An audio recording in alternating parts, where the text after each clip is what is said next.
Manchester United may have fallen 1-0 to Arsenal, but the performance revealed plenty of reasons for optimism. Under Ruben Amorim, United showed a new level of intensity in their pressing, forcing Arsenal into mistakes and disrupting their rhythm.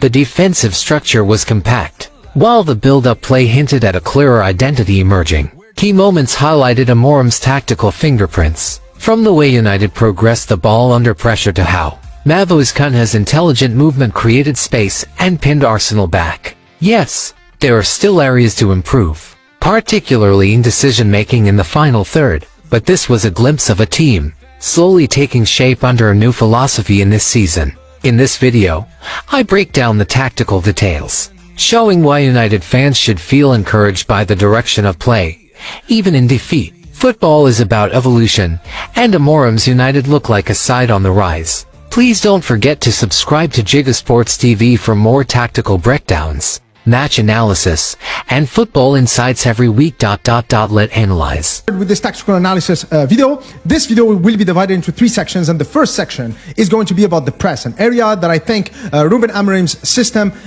is quite good at. Now, before I get started, I would just like to start with this superb quote by Deng Xiaoping, one of the former Chinese leaders, when talking about which system should China follow. He said, "I don't care if it's a white cat or a black cat. If it can catch a mouse, then it is a good cat." Basically saying, I don't care how you label it. If it's a system that is effective, that meets its objectives, then that's the right system.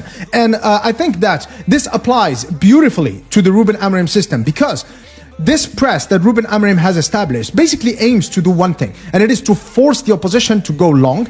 So basically what you have here is the advanced players, the likes of Mbeumo and Mount, just exerting a lot of pressure on the Arsenal backline so that they can go long towards the Swedish dude. But then, of course, De Ligt, Shaw and Euro, but especially Matthias De Ligt, were absolutely imperial in the air. And so every long ball that went towards the Arsenal forwards was intercepted and collected and recovered by the Manchester United back line. But of course, the first step of that system, and the first reason why it's successful, is of course the intense and intelligent press. The movement of the likes of Mount, Cunha and Mbeumo was intelligent, not only intense. They were not pressing like headless chickens.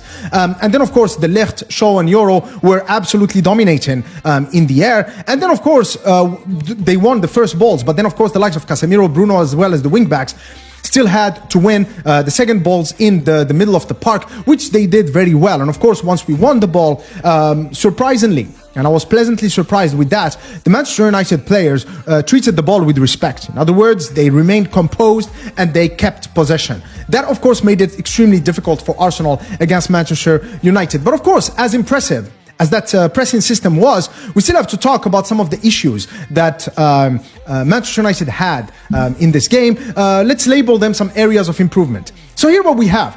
You have the likes of Mbeumo, Cunha and Mason Mount. They are that attacking trident. So in essence, they are the red light, green light of the pressing triggers. So when they press with intensity, this signals to the rest of the team that, okay, now is the time for us to press with intensity and go man to man and man-mark the opposition. When these players, they take it easy and they stay back and stay compact, then the signal is actually, okay, let's just block the passing lanes and let's restrict the space in the middle of the park. So here in this situation, what we have is Cunha, Mbeumo and Mount. They're actually choosing the second option, which is let's remain patient. But then you have Casemiro just going aggressively, which actually frees up this area right here, which makes it impossible for Bruno to cover that ground. So here again, the question is, why did Casemiro take that risk? And of course, the moment either Casemiro or Bruno take those risks, when it comes to choosing when and when not to press, they actually tend to leave those areas in the middle of the park quite vulnerable. Okay, here's another example. So Zubimendi is of course the heartbeat of this Arsenal midfield. Here in this sequence, what we're gonna see is, as you can see again in typical Ruben Amorim fashion, you do have the back five right there, and then you have this, let's call it the front five, which is the 2 defensive midfielders and the 3 forwards, who are gonna of course go on the attack and press, with here Matheus Cunha being aggressive, then Mason Mount as well. But here look at Bruno. He's actually pointing towards Odegaard because he is already identifying a flaw in the system. So of course Odegaard, he cannot leave him to be free, so now he's going towards him, but then Zubimendi is peeling off into this area right here. So how do we solve this issue? Because here, the only way I could think of it, how can we solve this? Well, it's actually by having Mason Mount being a little bit more conservative with how he presses. Instead of going all the way here, he should probably try to go into these areas, but then as soon as he realizes that there is a player in his blind side, to actually also drop off and make sure that Zubimendi cannot get the ball, because players like Zubimendi, you know, these playmaker type, deep line playmakers, and I think now in the Premier League there are more and more players like these. Luckily for us, in this game against Arsenal, well, not luckily, I think it was by design, he didn't have a lot of opportunities like this one. But if this kind of players get a lot of opportunities like this in a game, then they can definitely open you up and cause you a lot of problems. So anyway, that's the press, the good and the bad. Now let's talk about another positive for Manchester United in this game against Arsenal, which is the build-up. Of course, it's pretty well documented, you know, in that pattern that Ruben Amorim favors this season, pushing one of the centre-backs, in this case, De Ligt, into the midfield alongside Casemiro in this box shape. Now, during preseason, when I talked about this, I was trying to understand what the point of this is. Well, the point is actually for it mainly to act as a decoy, because these players really, they are not that involved in the build-up. But what they do, if you can see here, if you pay attention here, a lot of the Arsenal players are really busy with these four players here. Why? Because, think about it. If the Manchester United players are laid up in a flat structure, you know, let's say you had just like a back four that was quite flat, well, then basically what you're doing is you're passing the ball from side to side, and that's not really dangerous. It's not really, it doesn't carry a lot of risk for the opposition. With this structure, however, there are a lot of triangles and a lot of vertical passing lanes. Therefore, it demands a lot more attention from the opposition. And of course, as we can see here, it commits more Arsenal players forward. But the true danger is, of course, this man right here, Bruno Fernandes in this game. And I think in the game against West Ham, if I remember well, Kobbie Mainoo also played this role to perfection. And Bayern is able to find Bruno Fernandes in these pockets of space so that Bruno can do his things. Here, of course, Mbeumo, whose hold-up play was absolutely amazing.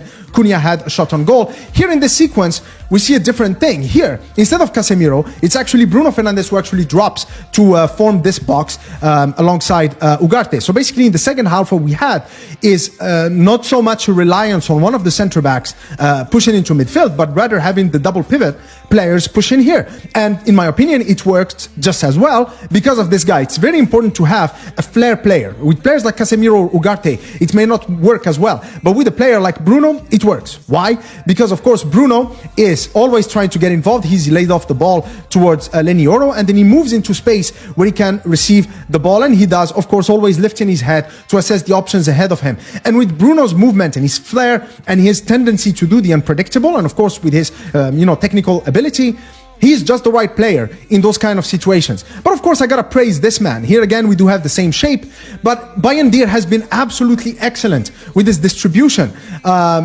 This was with his left foot, for example, and yet he was distributing the ball just like a deep line playmaker, again finding Bruno Fernandes, who was in a more advanced position rather than staying in this box in the build-up. So pretty much these players right here, with the exception of when Bruno is one of these four players, generally speaking, these players act more like a decoy, where the goalkeeper is given a little bit more time in order to be able to pick out the right passes.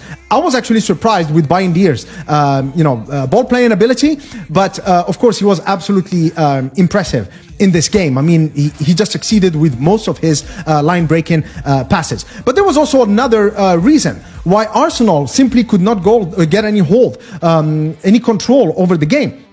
And it's because of Matheus Cunha. Basically, what this concept is, let's call it the hornet's nest concept. Okay, so if you get stung by a hornet once, you're going to avoid hornets every time you see them. You're not going to go and poke the hornet nest anymore. So it's the same thing here. Why? Because not only were we quite effective at playing through the Arsenal press in the build-up, but also we were able to effectively play in between the lines because of Matheus Cunha, who effectively acted as that linchpin that connected the midfield to the attack. And he was absolutely unstoppable. I mean, always positioning himself, like here, as you can see, in behind that forward line, who were pressing aggressively, but he's able to find pockets of space right here, where Zubimendi and the likes of Rice, I think that is, who are so far off that they simply cannot do much here. And he's able to go and exploit these spaces. The worst thing for the back line is to have a player like Cunha, who is quite proficient at dribbling and carrying the ball, just running at you in full speed. And he was quite instrumental in us going from defense to attack, from the defensive third to the attacking third in the blink of an eye. And of course, I mean, he's just a fantastic dribbler. I mean, look at this. This is just amazing, absolutely unstoppable. And it was just about time that Manchester United Football Club got a player of this quality. What a difference maker he's going to be for us this season.